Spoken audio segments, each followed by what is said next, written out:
All right, just about 10 o'clock. Thank you for watching our continuing coverage of Hurricane Francine. We have crews all across southeast Louisiana monitoring conditions as we start to feel impacts across our area. Yeah, emergency declarations are in place for the state of Louisiana. Also for Orleans Parish, Mayor Cantrell recently, just a couple of hours ago tonight, making that proclamation, emergency proclamation, to essentially free up resources and make sure staff and crews and resources are available to help assist with this hurricane. It turned into a hurricane Category 1 about 6 o'clock tonight, and now it is slowly approaching, the eye of the storm is slowly approaching our area in the New Orleans area and central Louisiana. All right, for the latest on Francine and the storm track, let's check in right now with meteorologist Derek Sibley standing by with the very latest. Derek. Yeah, you guys, definitely with the very latest here on Francine. Also want to give you a quick radar update as well. We're still watching some of these rain bands come ashore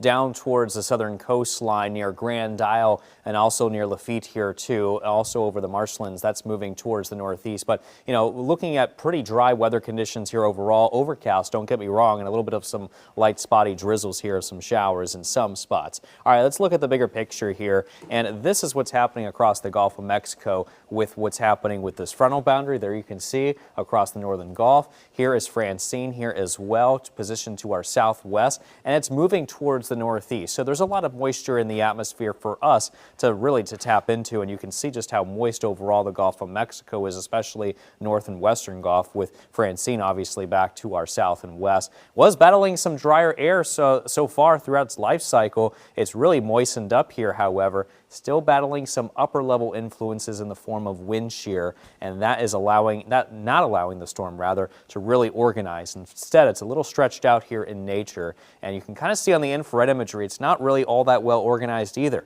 Now there are some brighter cloud tops. The darker the cloud tops or brighter the cloud tops you can see, that means that the thunderstorms, showers and thunderstorms are stronger. But we're really not seeing this organizing a whole lot. It's a little bit stretched out because of that strong southwesterly shear that's over it right now. Here's the latest aircraft data that's flying around out there right now. We're seeing wind speeds up to around 69 miles an hour. Seeing a pressure here about 977. That's not the official pressure here, however. I'll show you that here in a second. I do want to give you an update on the forecast models, though, as of 10 o'clock here this evening. And you can see that really this has been the trend pretty much all day today. The models have been shifting a little bit one by one back towards the east, towards New Orleans, and that's why the National Hurricane Center has been forced really to nudge the forecast track a little bit further to the east. Latest update as of 10 o'clock. This is the brand new advisory. Northeast at 10, winds are at 75, and the pressure 980 millibars. So it's actually down by 2 millibars compared to the last advisory, but the winds still remain the same at 75, still making it a Category 1 hurricane. Expected to make landfall here along the south central Louisiana coast by 7 p.m. tomorrow evening, as still about a 90-mile-an-hour storm. And you can see that it could be making landfall anywhere between Lafayette to as far east as New Orleans. And you can see the eastern fringe is actually touching New Orleans here right now. Keep in mind, this only shows us where the center is going to go. It doesn't tell us about impacts. I'll get to that here shortly. We still have hurricane watches in effect for the metro, and that is because of that eastern shift in the forecast track. Hurricane warnings here in effect back to the west, which does include Terrebonne and Lafourche parishes as well. All right, let's get to some of the specifics now when it comes to the flooding. We got flood alerts in effect. It's a flood watch for all of southeastern Louisiana, and that's going to go until Thursday morning. We also have the level 3 moderate risk of flash flooding for all of southeastern Louisiana, and that's because we're looking at anywhere between 5, maybe some areas could top off at around 10 inches of rainfall here over these next 3 days. So we do have more information standing by, and for that we're going to go ahead and send things over to meteorologist Devin Lucy. Devin? Yeah, appreciate it here. So we're going to take a little bit more look at what's going on with the storm. So there's been a lot of things working together to keep this storm from really intensifying. Now it has strengthened since the last update from the National Hurricane Center. We've looked at the drop in pressure from around 982 millibars coming up to about it looks to be 980 millibars. So you can see what we've got in the way of that spin in the atmosphere for you. But let me switch to a different computer source for you, and we will see exactly what we have in the way of this satellite imagery. And we will get a really good look at what we've got. Go ahead and take this full screen. We've got that really kind of wrap up in a recent explosion in some storms. And with that explosion in storms, you're going to see in a minute on some of that radar and satellite imagery together that we've got an eye wall that's trying to form here too. So the winds have been sustained at 75, or at least they have been keeping to that level at 75 miles per hour. The drop of the pressure, to note that we still have strengthening, but we haven't seen these winds drastically increase. The 10 o'clock update, still the movement at 10 miles per hour. But let's see what we've got in the way of the satellite and radar together. The latest imagery, we're really trying to put together an eye wall here. The storm has really been working hard. But look at that eye wall, it's not starting to contract, which note that if it's getting really symmetric and you start to see an eye wall that's really well defined around it, that's going to be more intense winds. We start to find that storm that's going to be going up straight and down vertically stacked, as we'd say. And that allows the energy of the ocean to really come into play and really explode this storm. But what we're not seeing is that.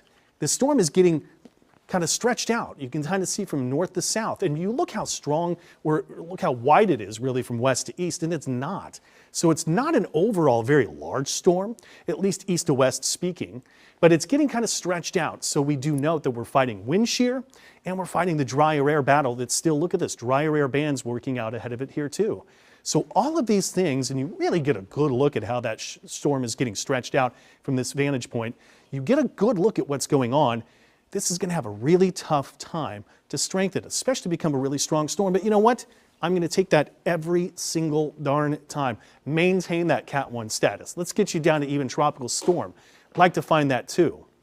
You can see as we get into the morning hours, that's Wednesday, winds now maximum at about 90 miles per hour. So that's as high as it gets according to the National Hurricane Center.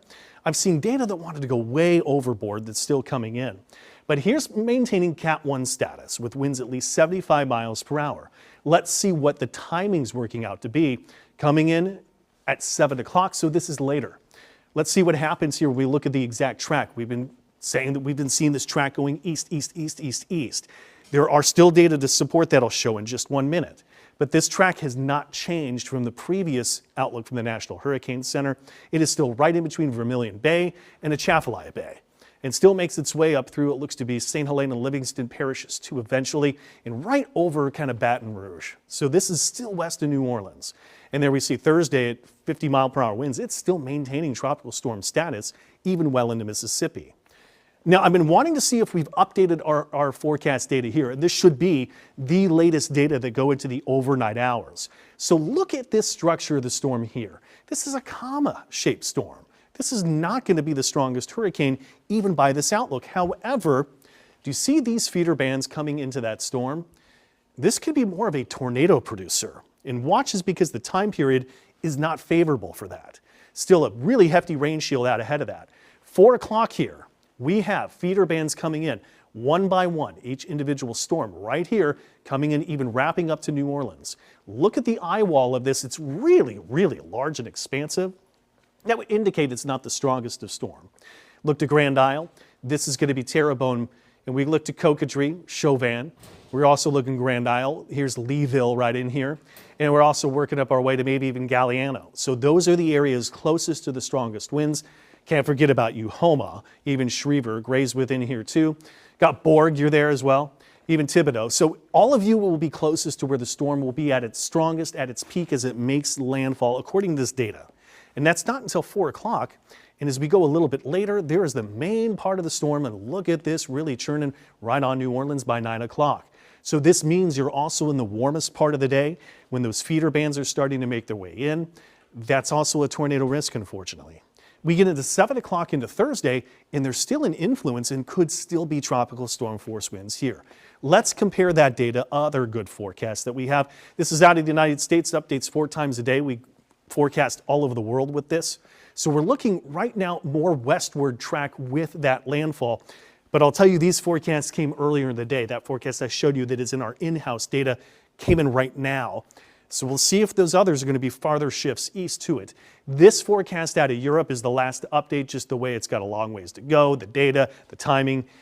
Any which way, it is west, west, west from the data we have with us. Here it is once again, 6 o'clock.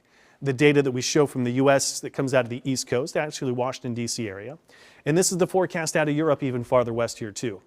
So there still is a range of possibilities where the storm can waver, but because the way the atmosphere working out with a system up ahead and up aloft and jet stream winds that are going west to east, I only see any chance that this continues to have some tracks farther east, east, east, east, east. So the timing of the arrival of tropical storm force sustained winds, that wind field, this had been showing it's 11 o'clock on a Wednesday, and I think this is a pretty good update. So this is now updated to show a slower track from it. This is 2 o'clock, and we are just starting to get tropical storm force sustained winds over 1 minute, 39 to 74. And really, even then, I might say it's a little lower, 40 to maybe 50 miles per hour, starting to come on shore. There you see it, Terrebonne Parish, even farther west of Morgan City. What we have in the orange, those would be possible hurricane force wind gusts potential, so that's gusts to 75. And under the red, that's going to be sustained hurricane force winds. So that's a wind speed over 1 minute over 75 miles per hour. Those are the 3 different ranges we look at. But this is not reaching New Orleans till we get to the evening hours.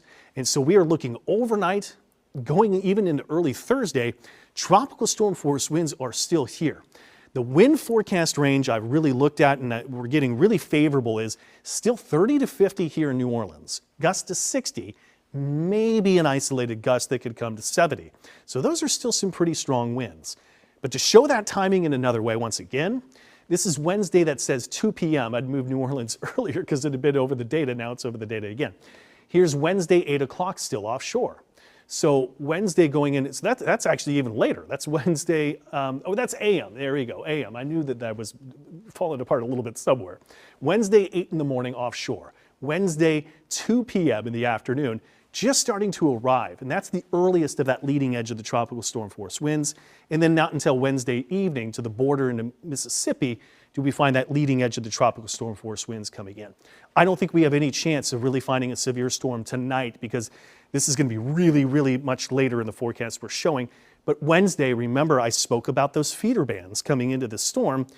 And I think a lot of the coverage that we might have to be doing through the bulk of this could be tornado coverage with tornado warned storms and a number of these. So a 5% chance even for a tropical system is pretty hefty. We do find that. It is fairly typical.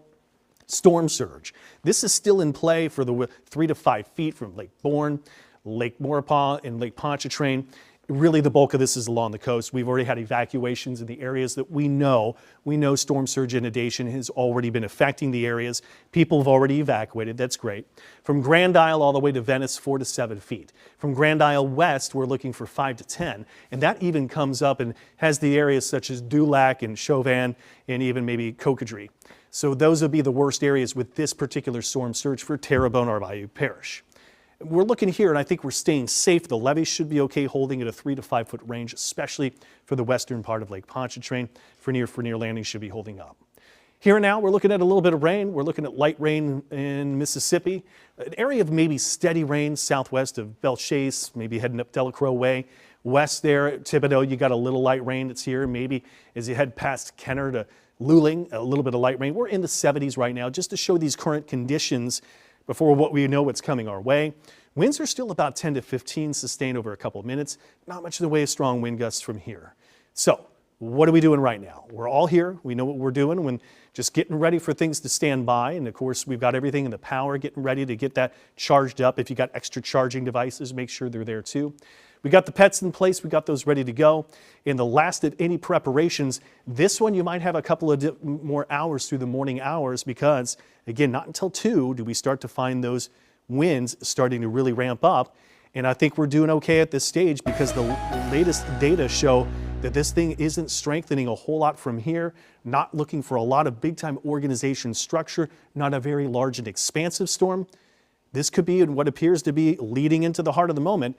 This storm system, Hurricane Francine, staying kind of a lower end and kind of a weaker and kind of a raggedy storm altogether.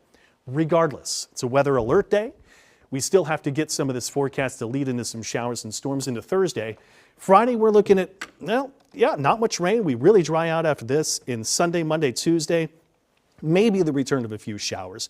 You know, very quickly since we're here, started the 10 o'clock hour, just got through with the debates. I want to show really quickly, let's just be really specific with our parish by parish breakdown, because I think this is really going to break it down for you. Really what to expect with some stronger winds and the wind ranges. We've been working this up. Meteorologist Derek Sibley beside me tonight and doing a great job. Excellent stuff. Really efforting a lot of more additions to his analysis and what we have even behind the scenes. So you're going to see really quickly for us that we're going to start with the metro in our parish by parish breakdown for you. And as I mentioned, those winds could be on the order of about 30 to 50 miles per hour. I really think those wind gusts might be a little bit stronger from there. Not too much, but there it is. Winds, okay, I said 30 to 50, I got it at 40 to 50. Gusts to 60, but there could be an isolated gust to 70. Storm surge 1 to 3, we're doing okay. So we're still under this hurricane watch. That hasn't changed. Tropical storm warning is in effect. And again, the warning means we'll experience for sure tropical storm winds. Now, will we find hurricane force winds? We might come close with a gust that's still below, but we're on the cusp. So still there's a chance, but it's not a very good chance for us. So here's parish by parish, Lower Plaquemines, Grand Isle. Here's Grand Isle, Venice over here, there's Triumph. Storm surge 4 to 7 here. That's a pretty big deal. We know that's been a big deal. You've been preparing. Winds 40 to 50, gusts to 70 here. So we're a little bit stronger with winds similar to what we've got here from New Orleans, as I showed, as the storm moves on shore. Storm surge warning, hurricane warning for sure. And you've got a strong part of the storm to get through here too. Some of the worst conditions found right along the coast. Dulac, Chauvin, Montague's in here as well. Rainfall 4 to 8. That's something I also didn't really mention a lot of it as well. The rainfall will be something a lot of us are the most problematic will be the heavy rainfall totals. Now winds here 60 to 80. And when I show these winds there, that's a wind averaged over 1 minute. Gusts to 90. And we can't rule out the risk of those tornadoes that still, I think that might be something that's a little bit undervalued right now in the way that that's something we really want to keep you up to date with. Storm surge warning, hurricane warning for you too. This will last into Thursday. Here we had Thibodaux, Gray, Homa, Shreveport in here, Raceland, Borg in here, hurricane warning. Storm surge, we're okay. Rainfall 4 to 8, winds gusty with you. Let's go a little bit farther north, River Parishes, storm surge 3 to 5. Winds here 40 to 60, gusts to 75. The farthest west zone, we're under that hurricane warning. And then those areas farthest east, we're under tropical storm warning. So any which way, that's the parish by parish breakdown. Wanted to show you all the info that had been pouring in over the night, that kind of wind breakdown, since I know the wind, the power situation is one of the big things that we really are watching very, very closely. And we've already had some outages. You've been reporting here, Gina, so I'll send it back to you. Is we know that's already starting to ramp up, but that's for some different reasons tonight. We'll be here all night long. In-depth and thorough. The thing I remember the most you said, Devin, Francine, was kind of a raggedy storm. I'm going to take that. Raggedy storm. We know Quote about of the raggedy. night. Okay. Maybe Raggedy Ann and Andy Yes. will be beside them all night long. Oh, okay. And I guess a little good